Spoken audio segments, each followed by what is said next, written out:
Good morning बच्चों। आज के वीडियो में हम कक्षा 11 विषय राजनीति विज्ञान उसका पहला अध्याय प्रारंभ करने जा रहे हैं, जिसका शीर्षक है संविधान क्यों और कैसे। बुक में देखें, हम संविधान का अर्थ, संविधान किसे कहते हैं, संविधान का अर्थ और परिभाषा और संविधान की आवश्यकता पर प्रकाश डालेंगे और इसके बाद अगले वीडियो में संविधान का निर्माण के बारे में बताएंगे। लेकिन आज हम ये पढ़ेंगे संविधान क्यों और कैसे। ठीक है।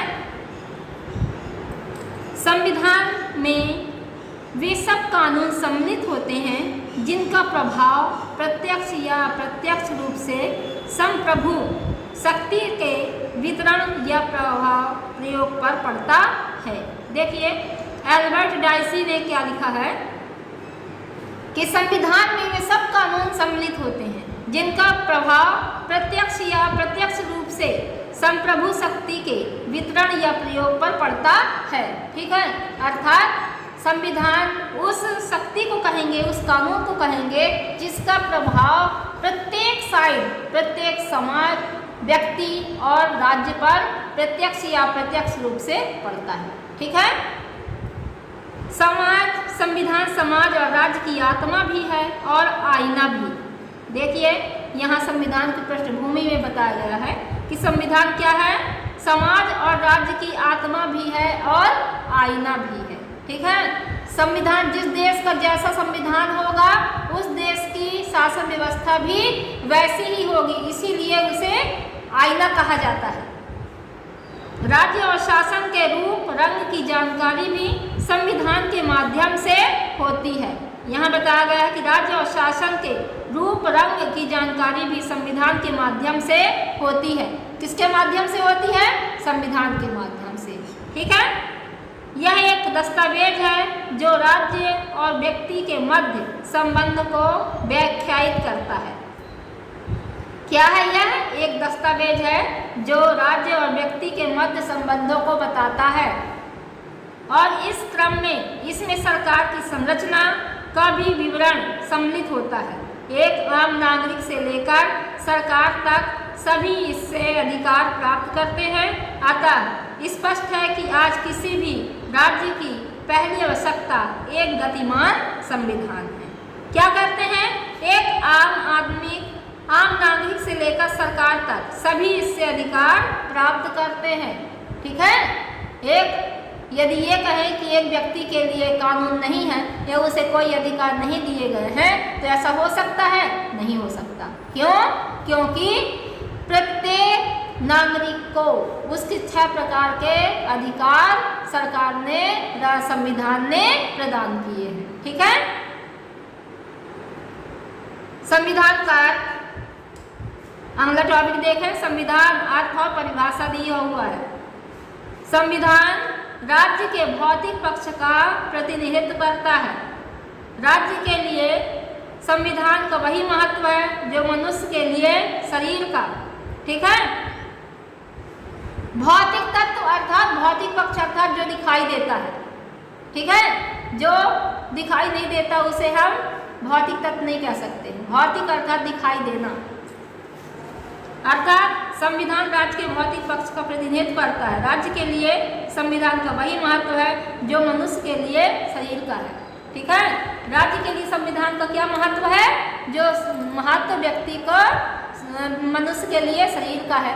मनुष्य तो है, यदि वो सिर्फ सुनाई बस देगा और तो क्या होगा? वो इंसान कहलाएगा? नहीं, वो सिर्फ आत्मा कहलाएगी। ठीक है। चूंकि राज्य का केंद्र मनुष्य है, अतः इसे राज्य और मनुष्य के मध्य संबंधों का पुलिंदा भी कहा जाता है। देखिए, राज्य का केंद्र कौन है? मनुष्य है। ठीक है। यदि किसी राज्य में मनुष्य नहीं रहेंगे तो क्या वो राज्य कहलाएगा? नहीं कहलाएगा, क्योंकि राज्य किसके लिए है? मनुष्य के लिए। और मनुष्य के लिए सरकार भी है। ठीक है। जमीन भी है। अर्थात मनुष्य के लिए, राज्य के लिए किसी भी क्षेत्र को एक राज्य बनने के लिए क्या क्या आवश्यकता है? पहला, एक निश्चित भूभाग होना चाहिए, ठीक है, कहीं जंगल को हम राज्य नहीं बना देंगे।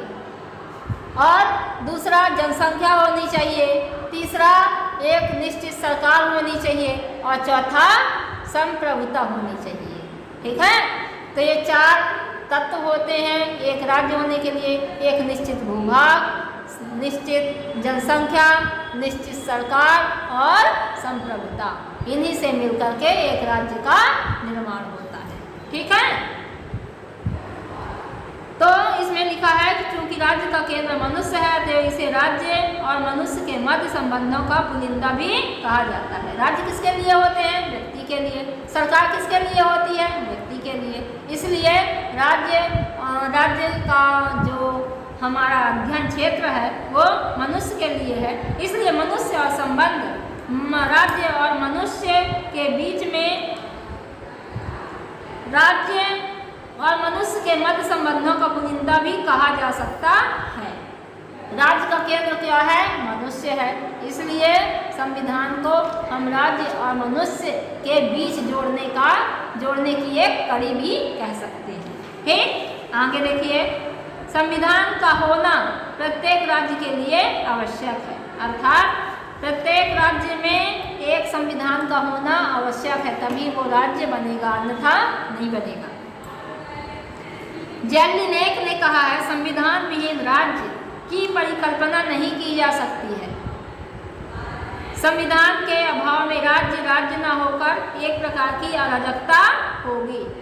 जेलिनेक ने क्या लिखा है कि संविधान विहीन राज्य की कल्पना नहीं की जा सकती है और संविधान के अभाव में राज्य न होकर के एक प्रकार की अराजकता होगी। अराजकता अर्थात जहाँ मनमौजी, किसी प्रकार का कोई नियम कानून नहीं, कोई सरकार नहीं, किसी का भय नहीं, ठीक है, कहीं जो कोई कानून व्यवस्था नहीं, अर्थात अपने मन का जीना, अपने मन का करना, तो ऐसा होना असंभव है।